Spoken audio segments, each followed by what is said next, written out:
Hi guys, since I couldn't be there today, I wanted to do notes a little bit differently. Feel free to watch the video a few times, pause it, go back and forth, whatever you need to do to make sure that you're practicing and you're not just copying from the video.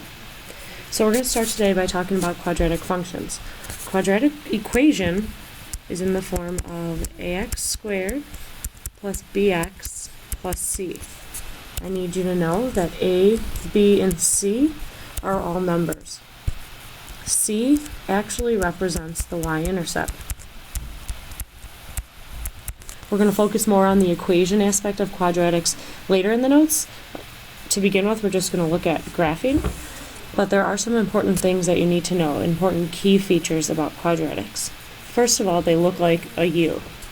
Okay, you can have a quadratic that opens up or a quadratic that opens down. We will not be doing anything that opens sideways. So whether it opens up or down, it shows you where the vertex is, and that allows you to see if the vertex is a max or a min. So what's a vertex? Well, the vertex is the highest or the lowest point of the parabola or the quadratic.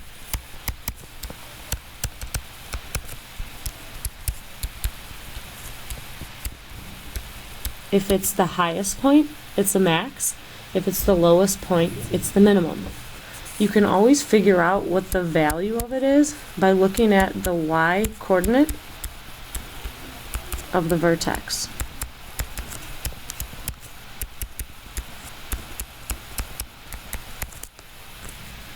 The vertex tells you two things: the axis of symmetry and then that max or min value. What's symmetry? Something that's symmetrical. So think of the letter A in the alphabet. Could you think of a line that you could draw through it so that it's symmetrical?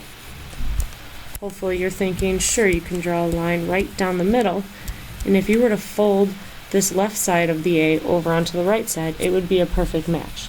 That's having symmetry. So parabolas, or U-shaped graphs, have this axis of symmetry, which we generally show by drawing a dashed line right through the vertex. What I need you to know is that the axis of symmetry runs through the vertex. Since it's an equation of a vertical line, you need to remember vertical lines. We think of VUX, the acronym for vertical lines, undefined slope, and the equation is x equals. So I want you to know that the equation is x equals some number. Well, whatever number you're thinking is going to come straight from the vertex. So in this case, the x-coordinate from the vertex is your axis of symmetry.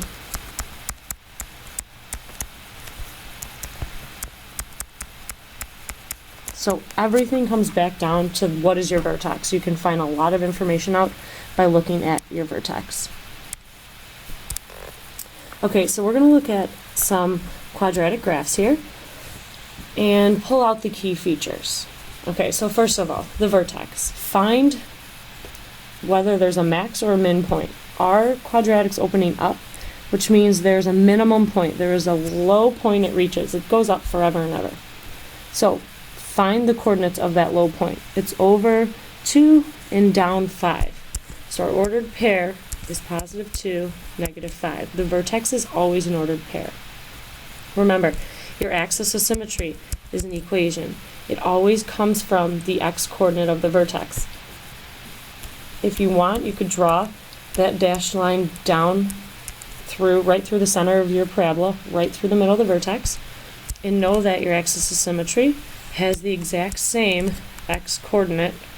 It comes from the vertex.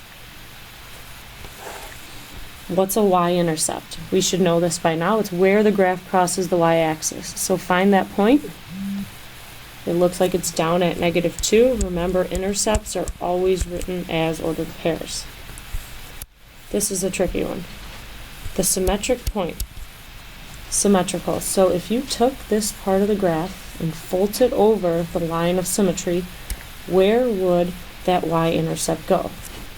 Hopefully you're saying, well, it would fold over right onto this point that I'm coloring in aqua blue. So you write the coordinates of that point. It's over 4 and down 2. These should always have the same y value, or the same y coordinate, because it's symmetrical, it's at the same height. Okay, what's the max or the min value? Remember what we wrote earlier in the notes. The value is the y coordinate of the vertex. Or you can just say, since this parabola is opening up, we know that there's a minimum, so how far down does it go? What's the lowest number that it reaches? And again, you want to think y value. So how low down does it go? It goes down to -5. This quadratic opens up, which tells you something about the equation. Remember in the equation that a came before the x squared. We're actually talking about this later, but oh well, spoil all the fun, I guess. This means that a is positive. If the quadratic's opening up, it's positive, which should lead you into, well, what if it's negative? What would that look like? So that takes us to example 2. Alright, so look at your quadratic. Where's the vertex? It looks in this one like it's a maximum. It's the highest because it's opening down. So we know we're looking at a maximum. So find the coordinates of the vertex. Remember, you always start at the origin.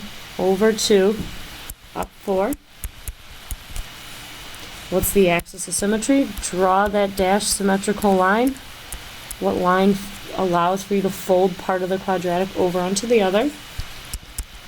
The equation x equals 2. Remember, the 2 is the x coordinate of the vertex. Okay, let's find that y-intercept.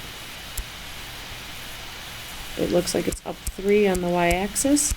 Always an ordered pair.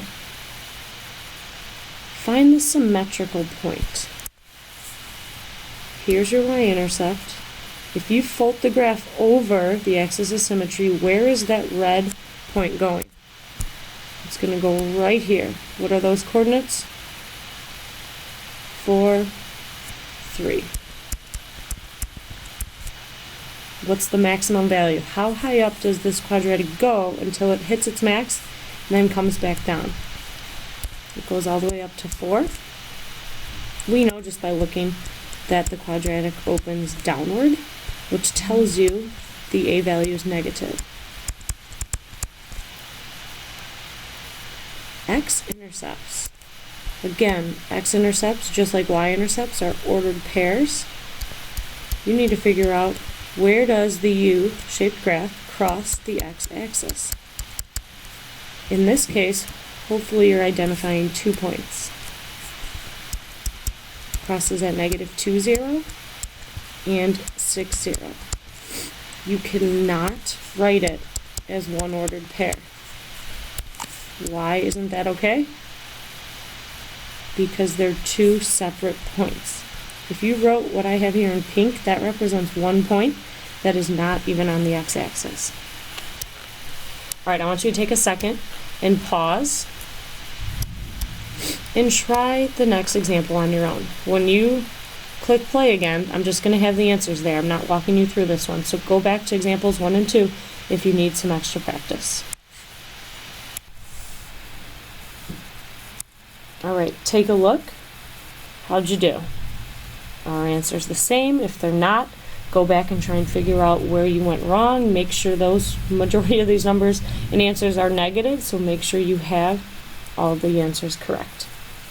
Okay, when you're done with this, go ahead and grab the other note sheet from the sub, and then go ahead and click on video number 2, which is looking at the key features from an equation.